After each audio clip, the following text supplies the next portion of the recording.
چراغ جلانے کے لیے تیل بھی نہیں تھا۔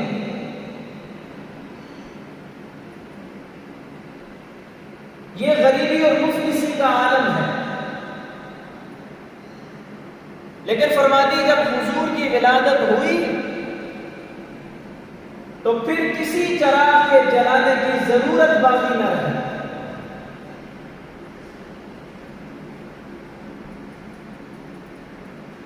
غریبی میں آپ کی ولادت ہوئی، والد کا انتقال تو ولادت سے پہلے ہو چکا تھا،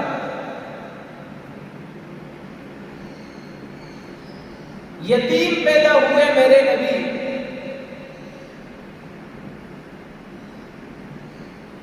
اب انتخاب جس دائی کا ہوا وہ دائی بھی انتہائی غریب۔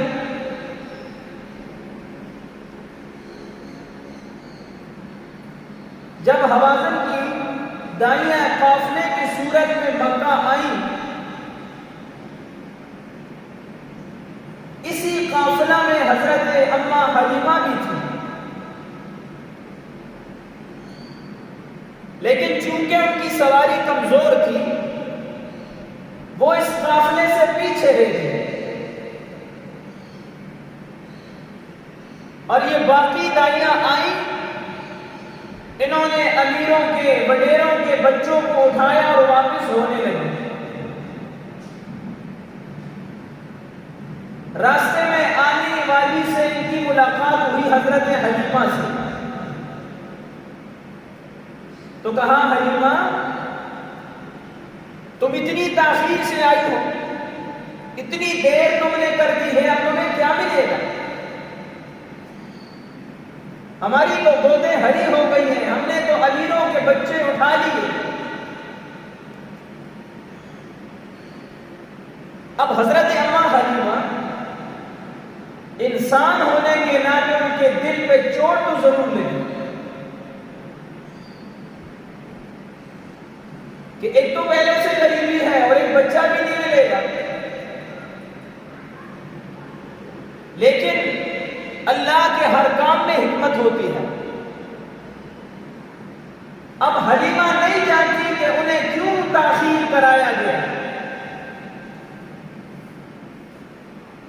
ان سے تاخیر کرائی گئی،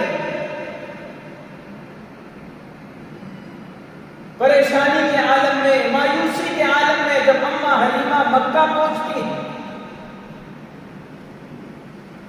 تو کسی نے کہا کہ بچے تو سارے وہ دائیاں اٹھا کے لے گئی ہیں،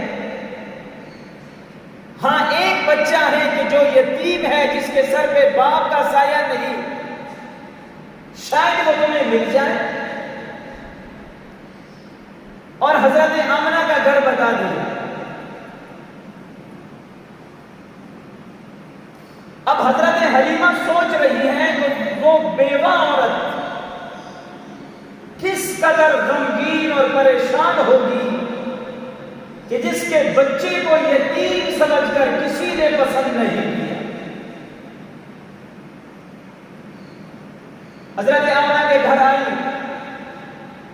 اور حضرت آمنہ سے حلیمہ کہنے لگی بہن مجھے بڑا افسوس ہے، مجھے بڑا دکھ ہے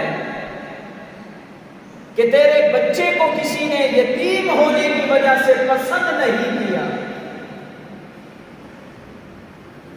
حضرت آمنہ نے حلیمہ کے منہ پہ ہاتھ رکھ دیا اور کہا یہ بات مت کہو کہ میرے بچے کو کسی نے پسند نہیں کیا، حقیقت یہ ہے کہ میرے بچے نے کسی کو پسند نہیں کیا۔ سبحان اللہ۔ کہ مجھے اللہ نے وہ جوہر عطا کیا ہے کہ جس کی مثال نہیں ملتی، مجھے اللہ نے جوہر اعظم سے مالا مال کیا ہے۔ حلیمہ نے فرمایا دکھاؤ۔ اب حضرت حلیمہ کو آمنہ حضور کے قریب لے گئی۔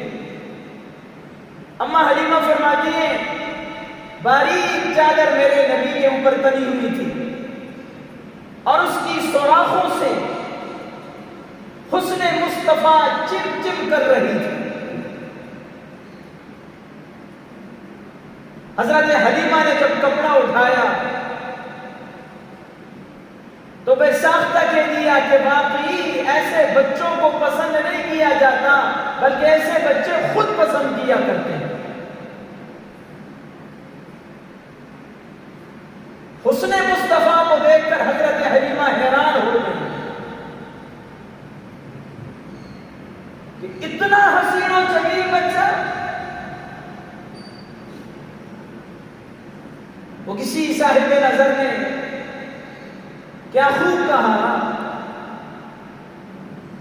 کہ سر سے لے کر پاؤں تک تنویر ہی تنویر ہے.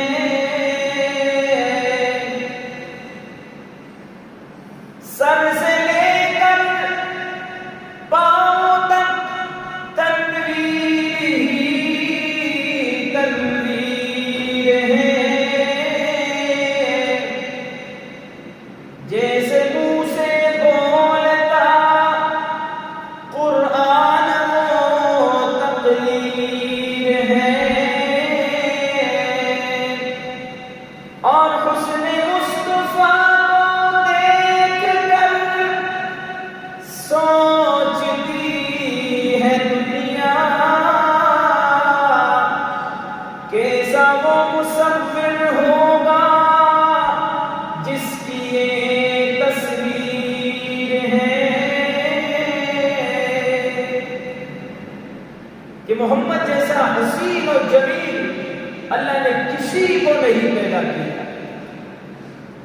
حسن یوسف کو دیکھنے والیوں نے تو انگلیاں کاٹ دی. حسن مصطفیٰ کو دیکھنے والوں نے اپنی گردنیں کاٹ دی, گردنیں کٹوا دی, جانوں کو قربان کر دیا. حضرت حلیمہ نے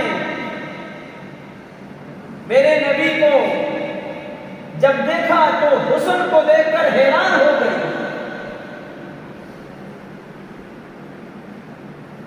میرے نبی کے حسن, میرے نبی کی تعریف بہت سارے لوگوں نے کی ہے, ہر ایک نے اپنے انداز میں کی ہے, ہر ایک نے تجزیہ پیش کیا, ہر ایک نے اپنے اپنے انداز میں اپنے اپنے کلام میں میرے نبی کی تعریف کی ہے. لیکن جو تجزیہ حضرت حسان بن ثابت رضی اللہ تعالیٰ عنہ نے پیش کیا اس کی مثال نہیں ملتی. وہ تجزیہ بڑا کمال کا تجزیہ ہے. فرمایا وَأَحْسَنَ مِنْكَ لَمْ تَرَ قَطُّ عَيْنِي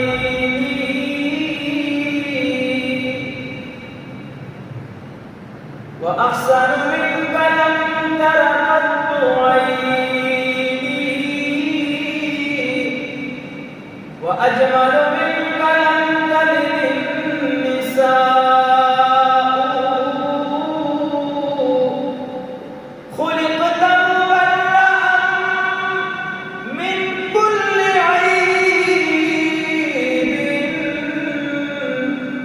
كأنك قد خلقت كما تشاء.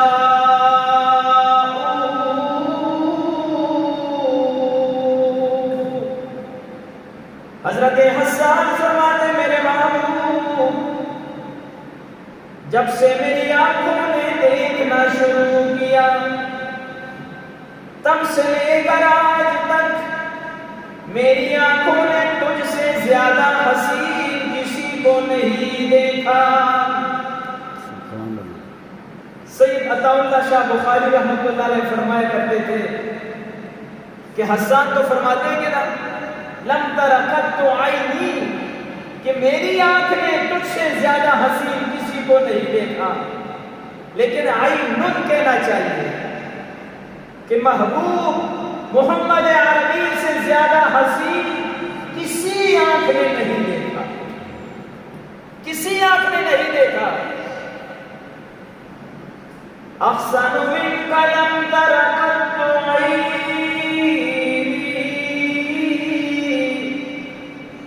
میرے محبوب آج تک میری آنکھ نے تجھ سے زیادہ حسین کسی کو نہیں دیکھا وَأَجْمَلُ مِنْكَ لَمْ تَلِدِ النِّسَاءُ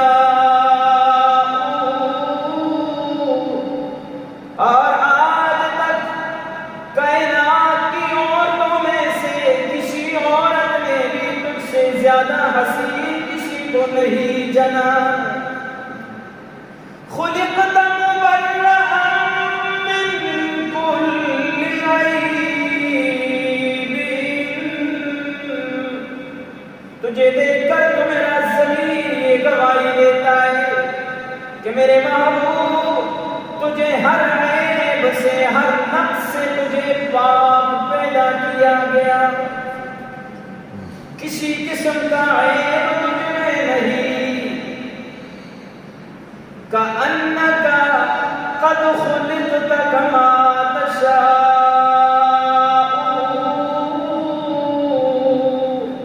میرے محبوب تجھے دیکھ کر تو میرا ضمیر یہ گواہی دیتا ہے کہ گویا جیسے تو نے چاہا ہوگا میرے رب نے تجھے پیدا کیا ہوگا ساری کائنات کو رب نے اپنی مرضی سے پیدا کیا جیسے اس نے چاہا آسمانوں کو بلندیاں دے دی جیسے اس نے چاہا زمین کو پھیلا دیا جیسے اس نے چاہا ستاروں کو تابانی دے دی جیسے اس نے چاہا سورج کو درخشانی دے دی جیسے اس نے چاہا چاند کو چاندنی دے دی جیسے اس نے چاہا دریا کو روانی دے دی جیسے اس نے چاہا راتوں کو اندھیرا دے دیا جیسے اس نے چاہا صبح کو سویرا دے دیا جیسے اس نے چاہا ساری کی ساری کائنات کو بنا دیا لیکن میرے محبوب جب تجھے بنانے کی باری آئی تو میرے رب نے تجھ سے پوچھ کے بنایا ہوگا محبوب بتانا تیرا چہرہ کیسے بنا اب میرا وجدان تصور یہ کہتا ہے کہ میرے محبوب نے فرمایا ہوگا میرے اللہ میرے چہرے کو ایسے بنا دے کہ یہ چہرہ آسمان کی طرف اٹھے تو تو قبلے کو تبدیل کر کے رکھ دے محبوب بتلانا تیرے ہاتھوں کی نرمی کو کیسے بناؤں میرے نبی نے کہا ہوگا میرے اللہ میرے ہاتھوں کی نرمی کو ایسے بنا جو مسافہ کرے تو کافی دیر تک میرے ہاتھوں کو نہ چھوڑے محبوب تیرے ہاتھوں کی انگلی کو کیسے بناؤں باری تعالیٰ میرے ہاتھوں کی انگلی کو ایسے بنا دے چاند کی طرف اشارہ کر دوں تو دو ٹکڑے ہو جائے میرے محبوب بتانا کہ تیرے قدموں کو کیسے بناؤں میرے نبی نے کہا ہوگا رب العالمین میرے قدموں کو ایسے بنا دے جس شہر میں قدم رکھوں تو اس کی قسمیں اٹھانے لگ جائے كأنك قد خلقت كما تشاء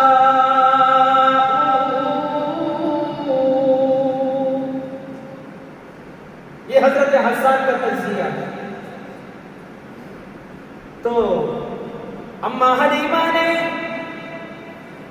میرے نبی کو اٹھایا اور سینے کے ساتھ لگایا کلیجے کے ساتھ لگایا اور فرمایا آمنہ مجھے مبارکباد دو نا کہ تیرے بچے نے مجھے پسند کر لیا میں نے کہا نا کہ حضرت آمنہ نے کیا کہا تھا کہ میرے بچوں کو دائیوں نے پسند نہیں کیا یہ نہیں ہے بلکہ میرے بچے نے ان کو پسند نہیں کیا مجھے مبارکباد دو نا آمنہ کہ تیرے بچے نے مجھے پسند کر لیا اور میرے نبی کو اٹھا کے باہر لائی اپنے خاوند سے کہا مجھے تو ہیرا مل گیا جوہر اعلیٰ مل گیا کاش کہ میرے پاس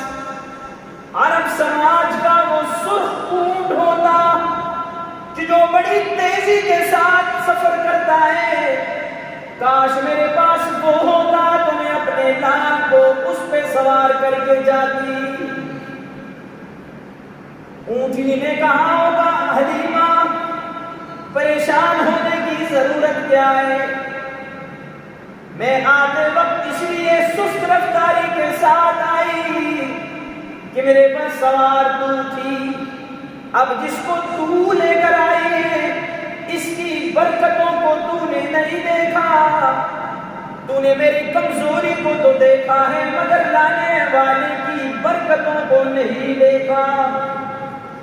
ذرا مجھ پہ اس لانے والے بچے کو سوار کر کے دیکھ، جہاں نظر پڑے گی قدم وہیں پہ رکھوں گی۔ حضرت حلیمہ میرے نبی کو اپنے کلیجے کے ساتھ لگا کر اونٹنی پر سوار ہوتی ہے اور اونٹنی ہواؤں سے باتیں کرتی ہے۔ کئی گھنٹے پہلے حوازن کی دائیوں کا وہ قافلہ جو کئی گھنٹے پہلے مکہ سے روانہ ہوا تھا، حضرت حلیمہ کی ڈاچی نے اونٹنی نے بہت جلدی اس کو جا پا لیا۔ اب دائیاں پریشان پیچھے سے تیز رفتار اونٹنی کو دیکھ کر کہنے لگی کہیں کوئی لٹیرا تو نہیں آ رہا، لیکن جب حضرت حلیمہ قریب وہ پہنچتی ہے اور ان سے آگے بڑھتی ہے تو یہ کہتی ہے حلیمہ یہ سواری کہاں سے تو نے تبدیل کر دی؟ حلیمہ فرماتی دیکھو نا وہی سواری ہے، وہی قد و قامت ہے، وہی رنگت ہے، وہی حلیہ ہے۔ وہ کہتی ہے تیری سواری تو بہت کمزور تھی، لگتا ہے تو نے سواری کو بدل دیا ہے۔ حلیمہ کہتی ہے میں نے سواری نہیں بدلی بلکہ سوار بدلا ہے۔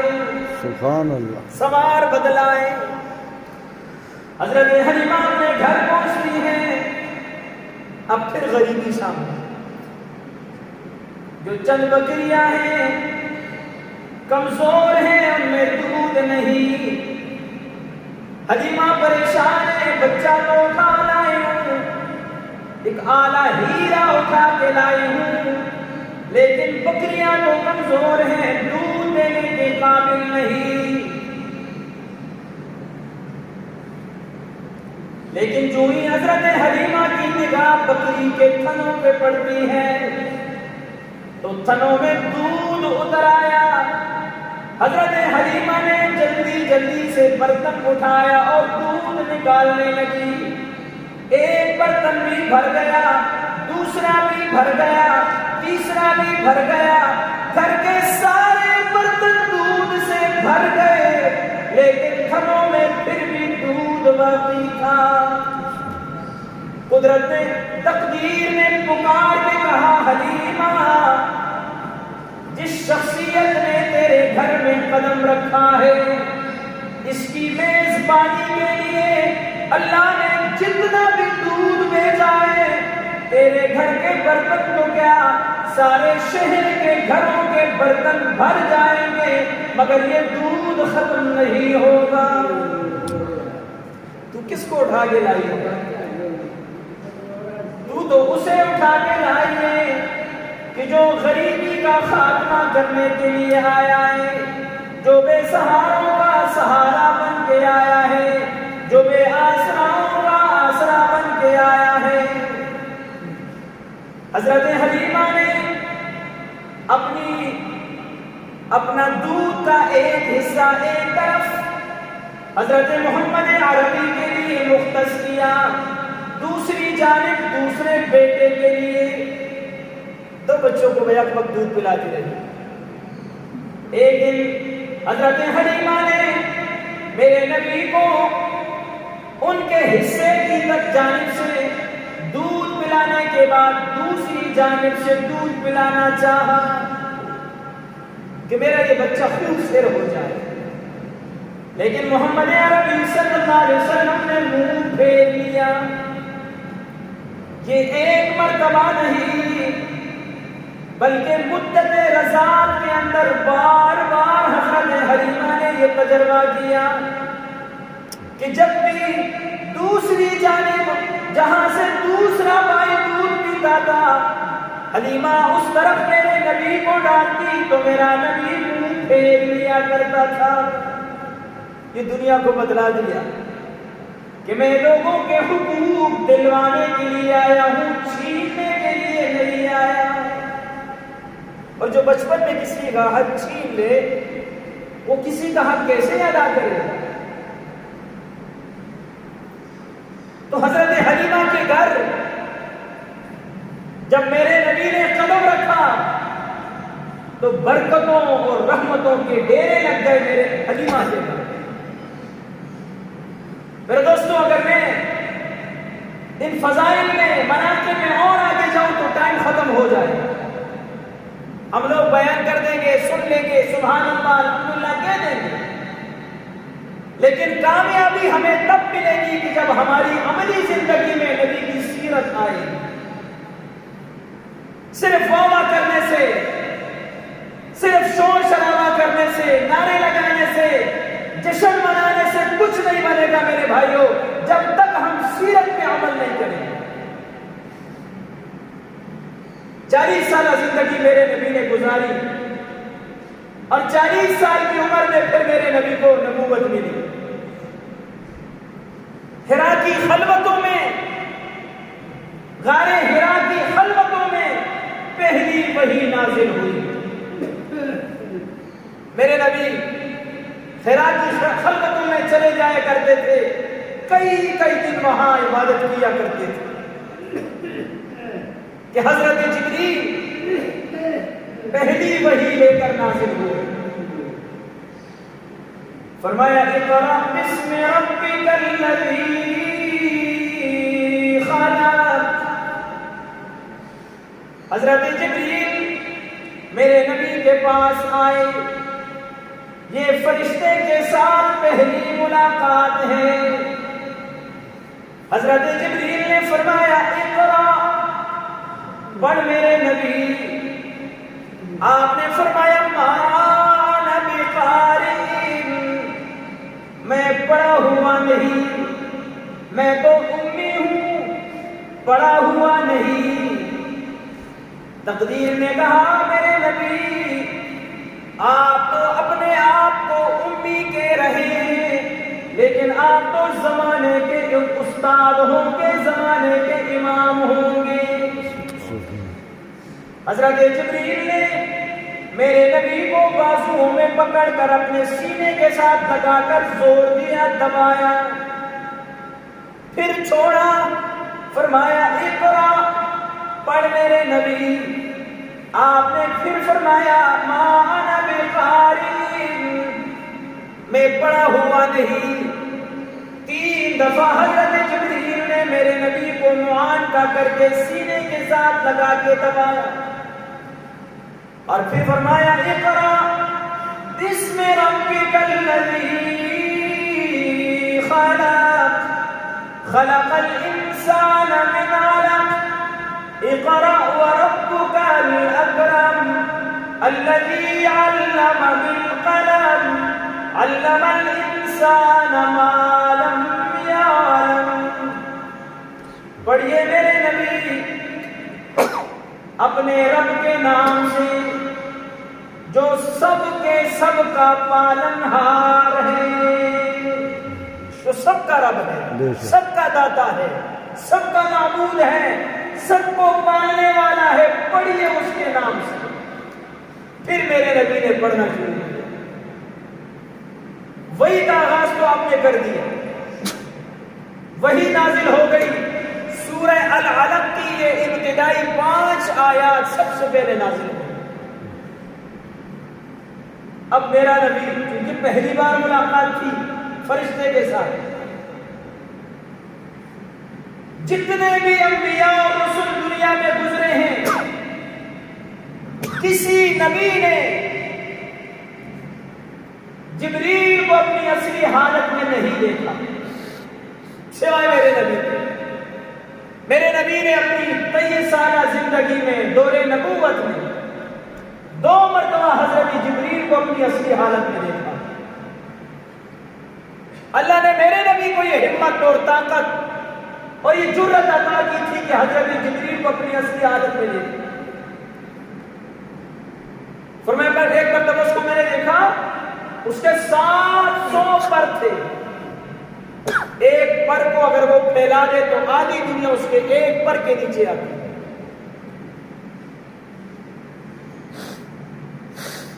جبریل علیہ السلام انبیاء کے پاس آتے رہے، کسی کے پاس 2 مرتبہ، کسی کے پاس 5 مرتبہ، کسی کے پاس 10 مرتبہ، کسی کے پاس 20 مرتبہ۔ میرے اور آپ کے نبی کے پاس 24,000 مرتبہ آئے، 24,000 مرتبہ جبریل قاصد بن کے میرے نبی کے در پہ آیا، وہی لے کر میرا نبی گھر آیا، جسم میں سنسنی کب کبھی تاری ہے، گھبراہٹ ہے، قربان جاؤ حضرت خدیجہ کی عظمت پر۔ دنیا کی وہ خوش قسمت ترین عورت، دنیا کی وہ خوش قسمت انسان، حضرت صلی اللہ علیہ وسلم گھر تشریف لائے، فرمایا خدیجہ انی خشیت علی نفسی زملونی زملونی دسرونی دسرونی۔ خدیجہ مجھے اپنی جان کی فکر ہے، مجھے جان جانے کا خطرہ ہے، مجھے خوف ہے، مجھے کمبل اڑا دے، مجھے چادر اڑا دے۔ اب قربان جاؤں حضرت خدیجہ کی تسلی پر۔ حضرت صلی اللہ علیہ وسلم فرمایا کرتے تھے کہ گھبراہٹ اور خوف کے اس عالم میں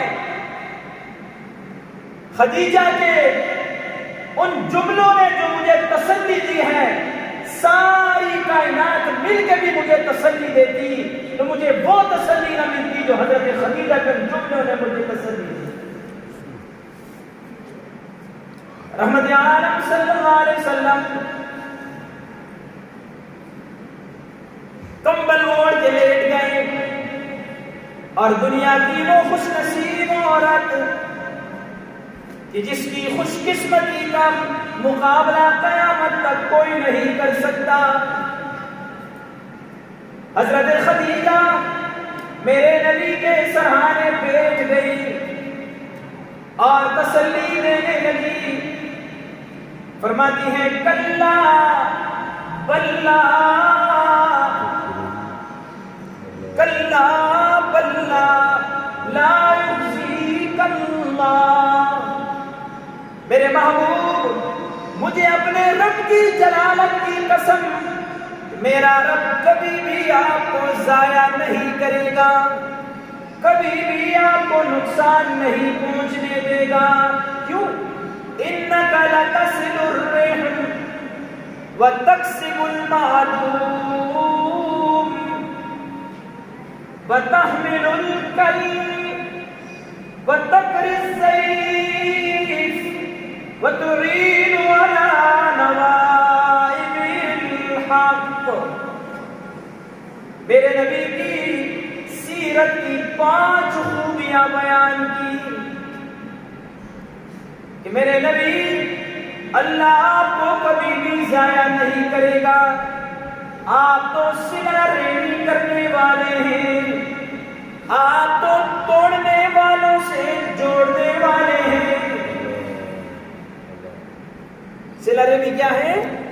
توڑنے والوں کے ساتھ جوڑنا، جوڑنے والوں کے ساتھ جوڑنا، یہ صلہ ریمی نہیں۔ جوڑنے والوں کے ساتھ تو ہر کوئی جوڑتا ہے، کمال تو یہ ہے کوئی تم سے توڑے تم اس سے جوڑو۔ انک لتصل الرحم، آپ تو صلہ ریمی کرنے والے ہیں، آپ تو توڑنے والوں سے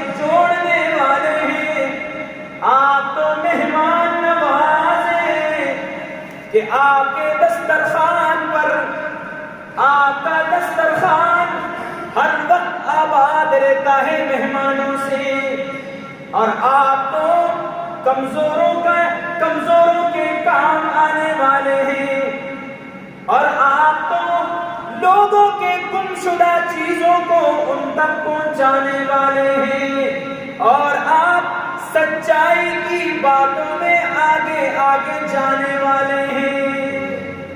یہ 5 خوبیاں بیان کی میرے نبی کی سیرت۔ اللہ کرے یہ چیزیں ہمارے اندر بھی پیدا ہو جائیں کہ ہم بھی صلہ رحمی کرنے والے بن جائیں، ہم بھی مہمان کا اکرام کرنے والے بن جائیں، ہم بھی کمزوروں کے ساتھ تعاون کرنے والے بن جائیں، ہم بھی سچائی کی باتوں میں آگے بڑھنے والے بن جائیں، ہم بھی لوگوں کی گمشدہ چیزیں مالکوں تک پہنچانے والے بن جائیں۔ یہ باتیں میرے آپ کے اندر آئیں گی تو ہم نبی کے سچے غلام بنیں گے، ہم سچے امتی بنیں گے۔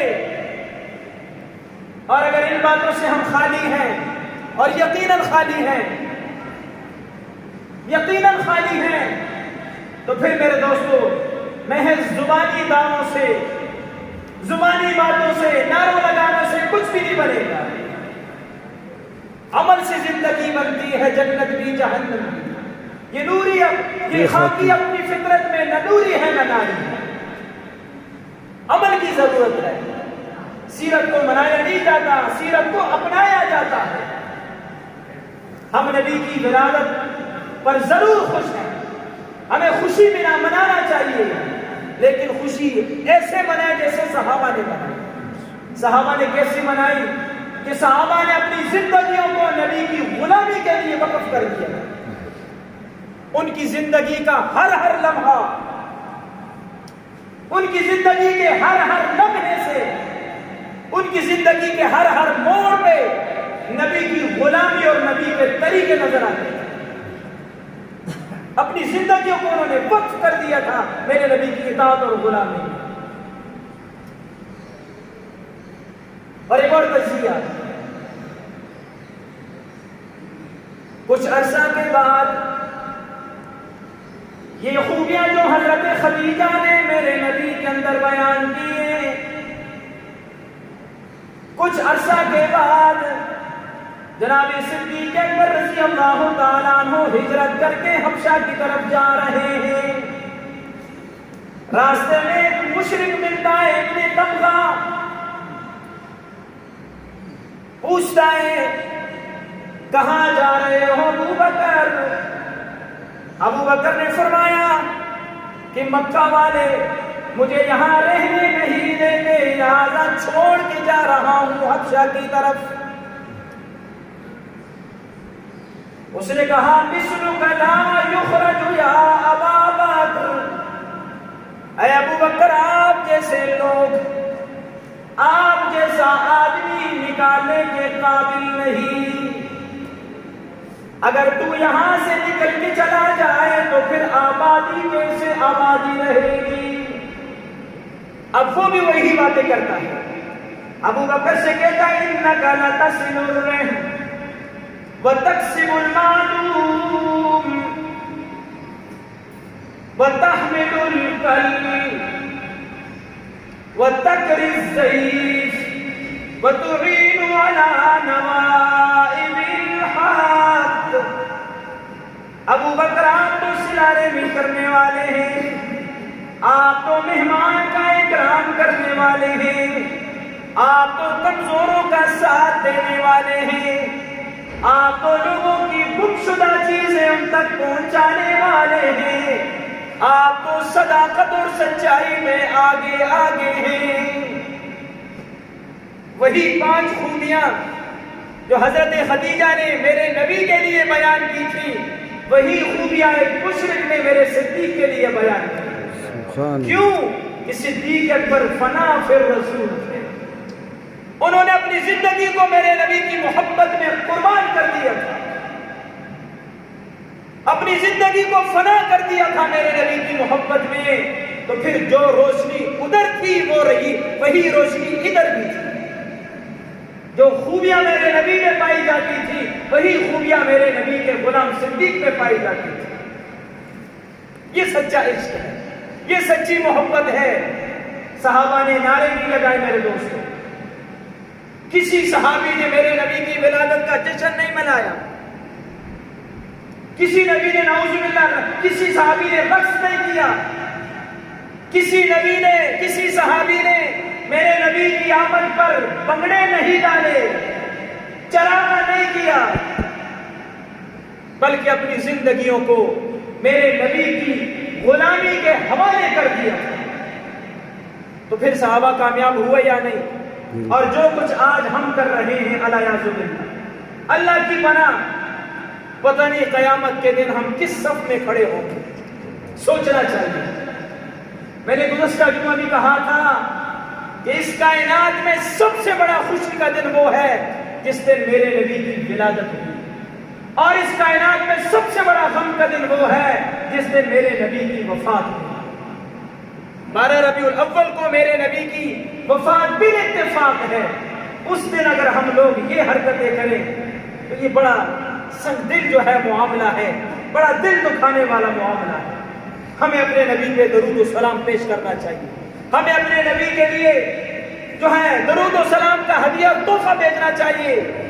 اور سب سے بڑی بات یہ ہے میرے بھائیوں، ہم تبھی کامیاب ہوں گے، ہمیں تب قیامت کے دن نبی کی غلامی کی سند ملے گی کہ جب ہماری زندگیوں میں نبی کی زندگی آئے گی، نبی کے طریقے آئیں گے، نبی کی سیرت ہمارے زندگیوں میں آئے گی۔ سیرت کے بغیر کچھ نہیں۔ صحابہ نے آپ کی سیرت کو منایا نہیں، سیرت کو اپنایا تو کامیاب ہوگا۔ نماز منائی نہیں جاتی، ادا کی جاتی ہے۔ زکات منائی نہیں جاتی، ادا کی جاتی ہے۔ حج منایا نہیں جاتا، ادا کیا جاتا ہے۔ اسی طرح میرے دوستو، ہم نبی کی سیرت کو اپنانے والے، سیرت پر عمل کرنے والے بن جائیں۔